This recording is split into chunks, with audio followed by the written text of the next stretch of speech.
चाकू से लिख दी अपनी किस्मत। Short motivational stories in Hindi. बहुत पुराने समय की बात है।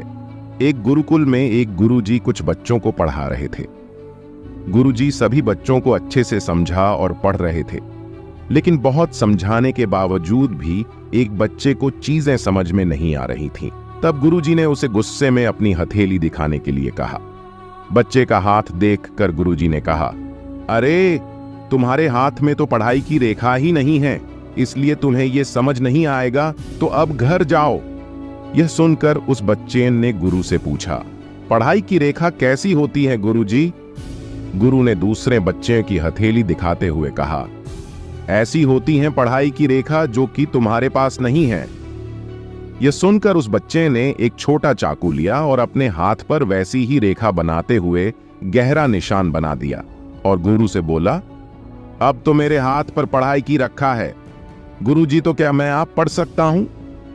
जब गुरु ने यह देखा तो वे बच्चे का उत्साह देखकर बोले, अब तुम्हें कोई भी चीज पढ़ने से नहीं रोक सकती है। क्या आप जानते हैं यह बच्चा कौन था? यह बच्चा और कोई नहीं था बल्कि प्रसिद्ध लेखक महर्षि पाणिनि थे, जिन्होंने संस्कृत व्याकरण की बहुत सी किताबें लिखी। तो दोस्तों, आप लोगों को भी अपनी जिंदगी में अपने सपनों के लिए इस बच्चे की तरह ही निडर और अपने इरादों को पक्का रखना होगा, चाहे फिर दुनिया आपसे कुछ भी क्यों न कहे। ऐसे ही वीडियो को देखने के लिए चैनल को सब्सक्राइब करें